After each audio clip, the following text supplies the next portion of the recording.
안녕하세요. 세상 모든 보험 이야기를 전하는 보험 라디오입니다. 그동안 수많은 분들을 만나고 다양한 상황을 겪어봤지만 처음부터 지금까지 단 한 번도 변하지 않았던 기준이 있습니다. 어떤 보험보다 실비를 먼저 준비해야 한다는 원칙입니다. 형편이 어려워 보험에 쓸 돈이 거의 없다고 해도 저는 늘 실비만큼은 꼭 챙기시라고 말씀드립니다. 왜일까요? 보험은 결국 예상하지 못한 위험에 대비하기 위해서 준비하는 겁니다. 그런데 치료비가 부담돼 병원 치료를 미루거나 심지어 목숨과 직결되는 치료조차 포기해야 한다면 그건 너무 안타까운 일이겠죠. 물론 나라에서도 산정특례, 국민건강보험 등 여러 제도를 통해서 국민들의 의료비 부담을 덜어주고 있습니다. 하지만 내가 받아야 하는 치료가 국민건강보험 적용 대상이 아니라면 문제가 발생합니다.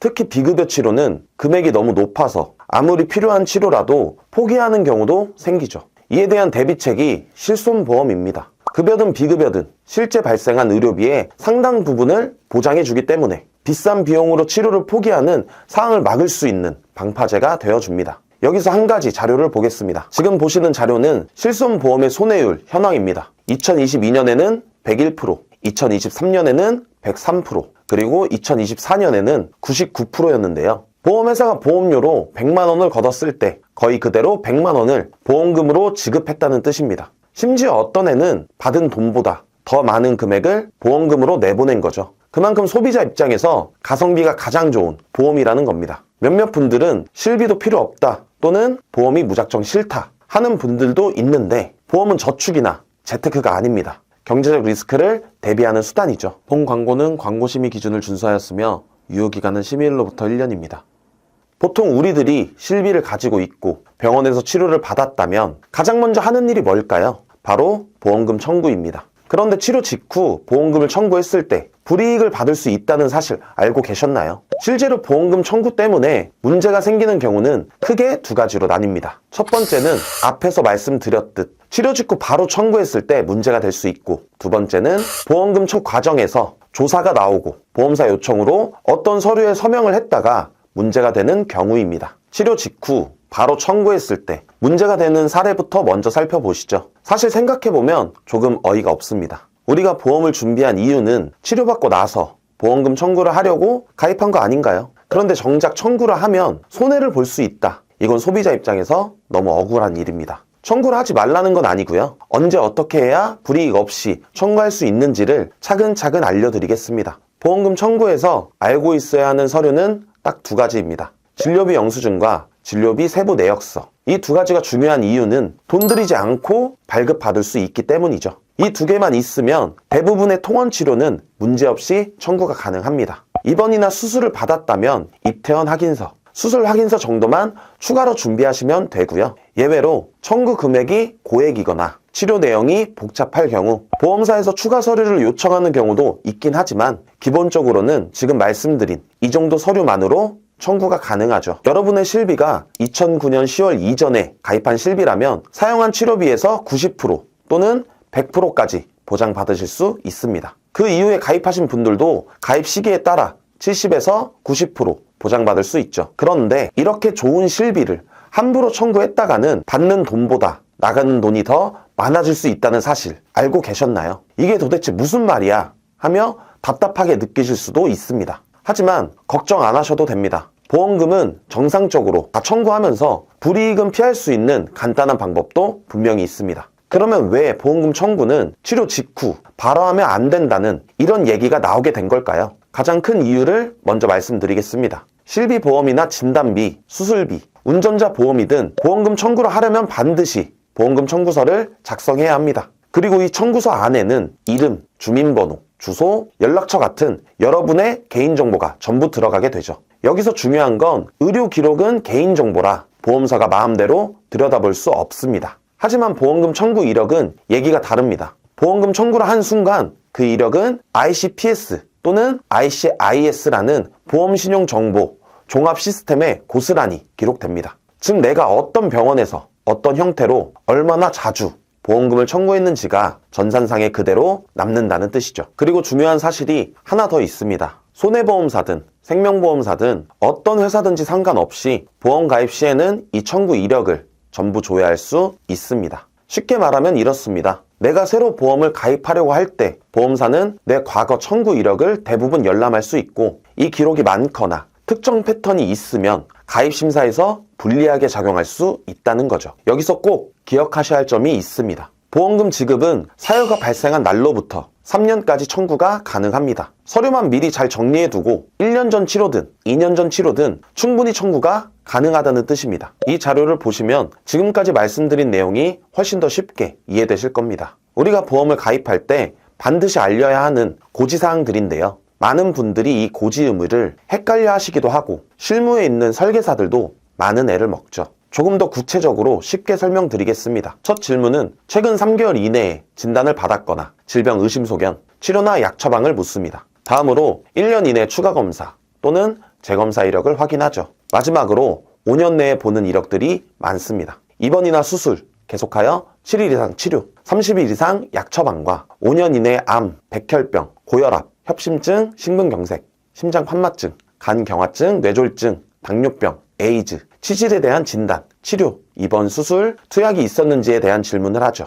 해당 질문은 반드시 사실대로 알려야 하는 고지 의무인데요. 고지 사항에 해당되면 무조건 가입이 안 되나? 이렇게 생각하시는 분들이 정말 많습니다. 확실하게 말씀드리면 고지 사항에 해당된다고 가입이 안 되는 건 아닙니다. 고지해야 할 내용을 보험사에 알려주면 그 정보를 바탕으로 보험사가 심사를 하고 가입 가능한지 결정하는 방식이죠. 문제는 여기에서 발생합니다. 불이익이 생길까봐 고지를 안 하시는 분들이 있다는 거죠. 하지만 고지사항을 위반하면 보험금 지급이 거절될 수도 있고, 심한 경우엔 보험이 강제로 해지될 수도 있습니다. 보험료만 납부하고 보험금을 한 푼도 못 받는 최악의 상황이 올 수 있다는 뜻이죠. 그렇다면 이런 경우는 어떨까요? 예를 한번 들어보겠습니다. 14개월 전에 검사를 몇 번 받긴 했지만 최근 1년 이내에는 검사 이력이 없으니까 고지사항에 해당되지 않습니다. 또 5개월 전에 약을 10일치 정도 처방받은 적이 있는데 이건 최근 3개월 이내 치료에도 해당되지 않고 5년 내 30일 이상 약 복용 기준에도 해당되지 않죠. 그리고 치료 직후에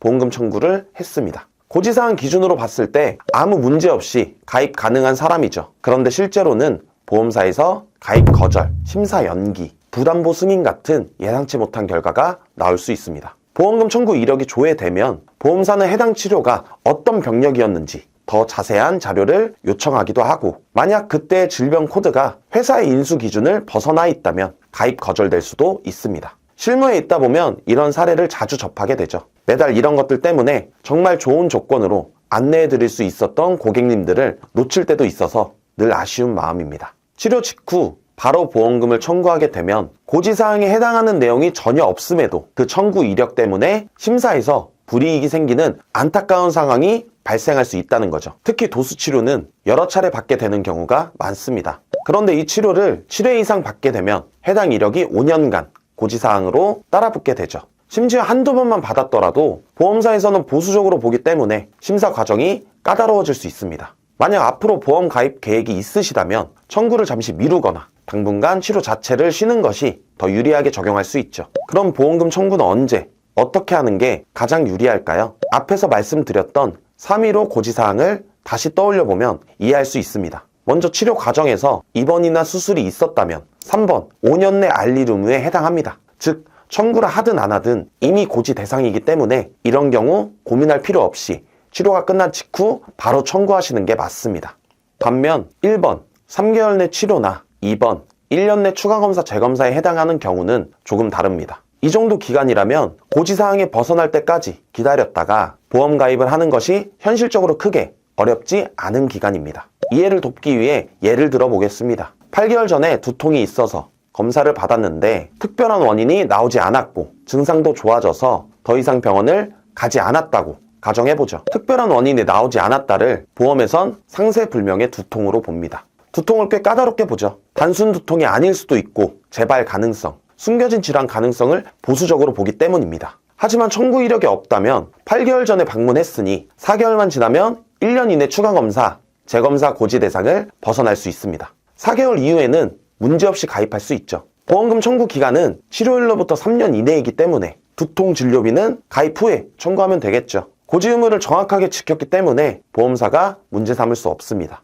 물론 보험 가입 계획이 전혀 없다면 굳이 미룰 필요는 없습니다. 그냥 편하게 청구하셔도 됩니다. 하지만 앞으로 새로운 보험을 가입해야 하는 상황이 생길 수도 있습니다. 당장 필요한 금액이 아니라면 청구는 조금만 미루고 상황을 지켜보는 게 훨씬 득이 될 수 있다는 겁니다. 다음으로 보험금 청구 과정에서 서명을 잘못해서 큰 문제가 생길 수 있는 경우에 대해 이야기해 보겠습니다. 실손보험이든 암보험, 수술비 보험이든 보험금을 청구했을 때 어느 날 갑자기 보험사 조사팀에서 연락이 오는 경우가 있습니다. 내가 뭘 잘못했나 당황하실 필요는 없습니다. 특별히 잘못을 하지 않아도 누구나 조사 대상이 될 수 있죠. 병원 진료의 형태나 진단 코드, 반복 치료 여부 등 여러 요인에 따라 보험사가 확인 차원에서 진행하는 일상적인 조사가 대부분입니다. 그런데 바로 이 조사 과정에서 많은 분들이 무신고 서명했다가 큰 문제를 겪습니다. 보험사 직원이 가져온 서류라면 당연히 필요한 서류겠지, 그냥 사인해주면 되겠지, 이렇게 생각할 수 있는데 함부로 서명하면 안 되는 서류들이 있습니다.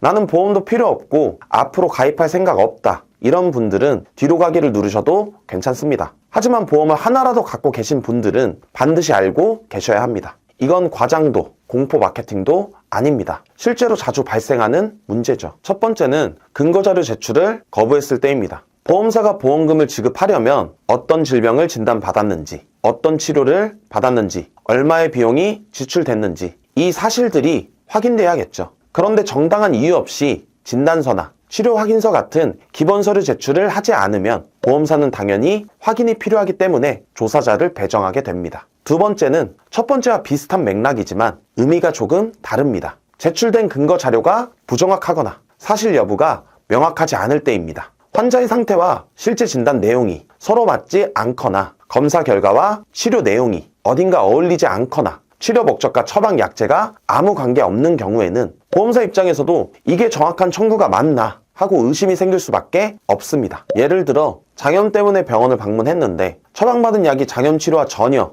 관련 없는 약이라면 어떨까요? 저라도 이건 조금 더 확인이 필요하겠다 라고 생각할 것 같습니다. 이런 식으로 자료만 봤을 때 설명이 되지 않는 부분이 있다면 그 자체만으로도 조사 대상이 될 수 있습니다. 세 번째는 비합리적으로 높은 금액을 청구한 경우입니다. 특별한 사유도 없고 누가 봐도 단순한 가벼운 통원 치료인데 보험금 청구 금액이 예를 들어 100만 원, 과도하게 높게 나왔을 경우 조사가 나옵니다. 네 번째는 과잉 진료가 의심되는 경우입니다. 특히 도수치료, 체외 충격파, 반복적인 주사치료처럼 과잉진료 논란이 자주 있는 항목들이거나 이미 과잉진료로 유명한 기관에서 치료받은 기록이 있다면 사실 확인을 위해 조사를 진행할 수 있습니다. 이 외에도 고의든 실수든 고지 의무 위반이 의심되는 상황 또는 가입한 지 얼마 되지 않았는데 곧바로 보험금을 청구한 경우 역시 조사 대상에 포함될 수 있습니다. 그리고 실제로 고객님 청구를 도와드리다 보면 복불복처럼 조사자가 배정되는 사례도 꽤 많습니다. 이건 보험사 내부 기준이나 무작위 점검이 섞여 있다 보니 어느 정도 피할 수 없는 부분이죠. 중요한 건 보험금을 청구했는데 조사자가 배정되었다면 며칠 안에 연락이 와서 조사가 필요하니 만나자고 약속을 잡을 겁니다. 그리고 그 자리에서 확인을 위해 몇 가지 서류에 서명이 필요하다고 하면서 여러 장의 서류를 건네죠. 그런데 여기서 반드시 기억해야 할 게 있습니다. 서명해야 하는 서류가 있고 서명하면 안 되는 서류도 있다는 사실입니다. 잘 모르고 서명했다가 불이익을 보는 경우가 정말 많습니다. 첫 번째는 의료자문 동의서입니다. 실제로 문의가 가장 많고 문제도 자주 생기는 서류가 의료자문 동의서죠. 그런데 의료자문 동의서에 서명하게 되면 내가 치료받은 병원이 아니라 전혀 다른 의료기관의 전문의가 내 진료 기록을 바탕으로 의학적 소견을 새롭게 내놓죠. 나를 진단한 선생님의 판단보다 보험사가 요청한 제3의 병원 의견이 더 큰 힘을 발휘할 수 있다는 것이죠.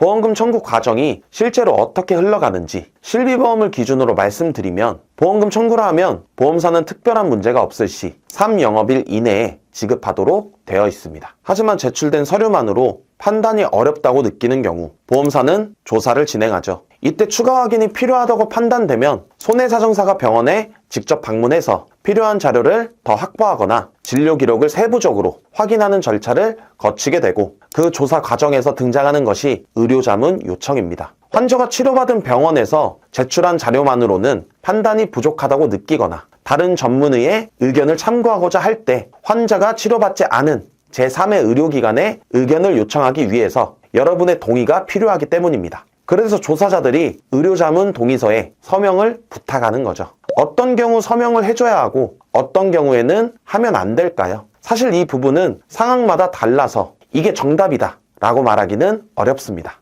그래서 어떤 분들은 의료자문 동의서는 절대 쓰지 마라 라는 말만 듣고 무조건 거부하는 경우도 있는데요. 하지만 이건 역시 정확한 접근은 아닙니다. 왜냐하면 약관상 보험사도 보험사고 조사를 위해 의료자문 등 필요한 조사 절차를 진행할 권리가 있기 때문입니다. 그래서 의료자문을 무조건 거부하게 되면 보험사는 조사가 끝나지 않았다는 이유로 보험금을 계속 보류할 수 있습니다. 이때 중요한 점은 지연 이자를 지급하지 않아도 된다는 거죠. 보험사가 조사 권한은 있는데 고객의 자문을 끝까지 거부해버리면 보험사는 그걸 이유로 사고 확정이 안 됐다며 무기한 연기를 할 수 있다는 겁니다. 보험사 입장에선 손해볼 게 없죠. 그러면 어떻게 해야 하느냐? 의료자문 동의서 요청을 받았다면 먼저 의료자문이 왜 필요한지 정확한 사유를 묻는 것이 가장 중요합니다. 그 이유가 합리적이라고 판단될 때만 서명을 해주시면 됩니다. 확인해야 할 것은 두 가지예요. 첫 번째, 어떤 부분이 부족해서 다른 병원에 자문을 요청하는지.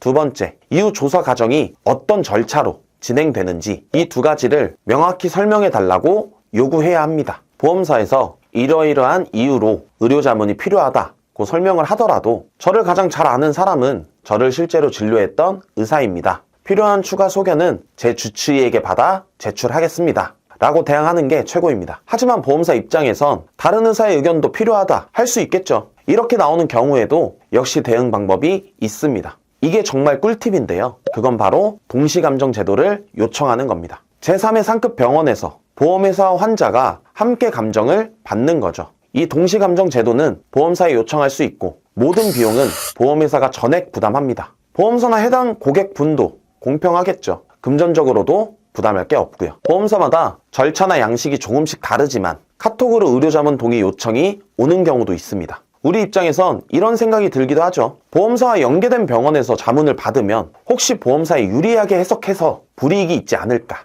바로 이런 상황에서 활용할 수 있는 게 동시감정 제도입니다. 이 제도를 이용하면 보험사와 연결된 병원이 아닌 중립적인 제3의 의료기관에서 자문을 받을 수 있습니다. 그래도 제일 좋은 방법은 내가 실제로 진료받았던 의사에게 추가 소견을 받는 겁니다. 이 두 가지는 꼭 기억해 주세요. 첫 번째, 보험사와 연계된 병원이 아닌 중립적인 제3의 병원에서 동시감정이 가능하다. 두 번째, 가장 좋은 건 내가 진료받았던 병원의 의사에게 추가 소견을 받는 거다. 다음으로 무작정 서명하면 안 되는 서류 두 번째는 면책 동의서입니다. 말 그대로 면책, 누가 책임을 면하게 되는 걸까요? 바로 보험사입니다. 이 면책 동의서에 서명을 하게 되면 어떤 일이 벌어지느냐? 가장 큰 문제는 향후 이 질병과 관련해서는 어떠한 문제도 제기하지 않겠다 약속하는 겁니다. 소송할 권리를 거의 포기하는 셈인 거니까 정확하게 알고 있어야 합니다. 면책 동의서는 함부로 서명하지 마시기 바랍니다. 세 번째는 부재소 합의서입니다. 이 서류는 앞에서 설명드렸던 면책 동의서와 같은 맥락의 서류인데요. 부재소 합의서에 서명을 하게 되면 향후 청구권에 대해 불이익이 있거나 문제점이 발견됐다 하더라도 제소나 이의를 안 하겠다는 합의서입니다. 그래도 억울하니까 소송을 해볼까 하고 진행한다고 해도 이미 부재소 합의서를 썼다는 이유만으로 매우 불리할 수 있다는 거죠. 해당 서류 역시 함부로 서명하지 마시기 바랍니다. 네 번째는 건강보험공단 자료 제공 동의서입니다. 예전에는 동의만 해주면 조사자가 공단 자료를 직접 발급받을 수 있었지만 지금은 개인정보 보호가 강화되면서 본인 동의 없이는 절대 제공되지 않습니다. 여기서 한 가지를 꼭 아셔야 합니다. 공단 자료를 보여준다는 것은 지금 현재가 아니라 과거에 여러분이 몇 월 며칠 어떤 병원에서 어떤 치료를 받았는지 전부 공개되는 것입니다. 물론 고의로 알릴 의무를 숨긴 이력이 있다면 문제가 될 수 있겠지만 그게 아니어도 공단 기록 중에서 현 청구권에 불리하게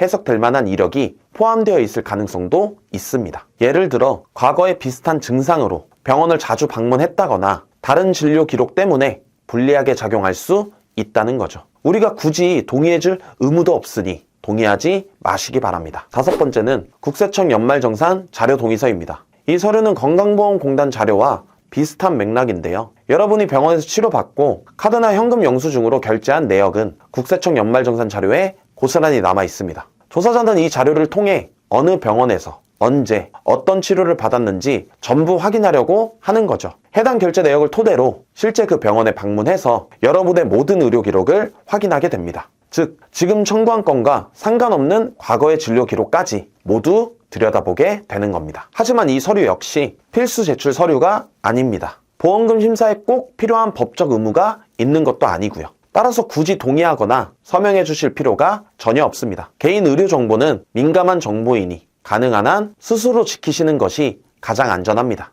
이렇게 보험금 청구 과정에서 함부로 서명하면 안 되는 서류 5가지를 살펴봤습니다. 이 내용을 알고 계셔야 손해를 보지 않겠죠. 다음은 반드시 작성해야 하는 필수 서류들에 대해 알려드리겠습니다. 위 사진처럼 개인정보 활용 동의서, 의무기록 열람 동의서, 유임장 등은 보험사가 정당하게 보험금 심사를 하기 위해 반드시 필요한 서류들입니다. 이 서류들은 보험사가 법적으로 열람할 권리가 있기 때문에 반드시 서명해 주셔야 하고, 만약 동의하지 않는다면 보험금 지급이 지연되거나 아예 지급이 어려울 수도 있습니다. 다만 여기서 중요한 포인트가 있습니다. 의무기록 열람 동의서를 작성할 때는 반드시 열람을 허용하는 병원명, 구체적인 발급 서류, 동의서의 유효기간, 이 3가지를 꼭 명시해야 합니다. 만약 병원명이나 구체적인 발급 서류가 기재되지 않았다면 어떻게 될까요? 보험사는 그 동의서를 다른 병원에도 그대로 제출해서 불필요한 의료기록까지 열람할 수 있겠죠. 그렇기 때문에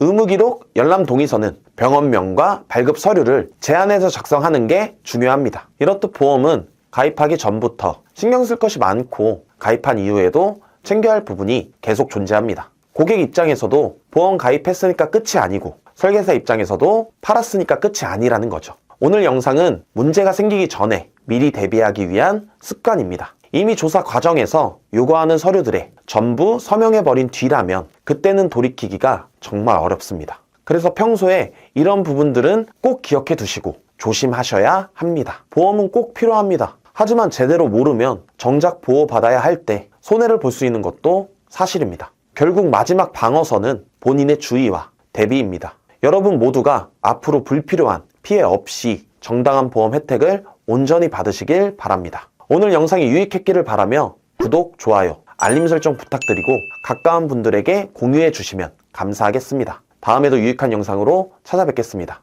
감사합니다. 본 광고는 광고 심의 기준을 준수하였으며 유효기간은 심의일로부터 1년입니다.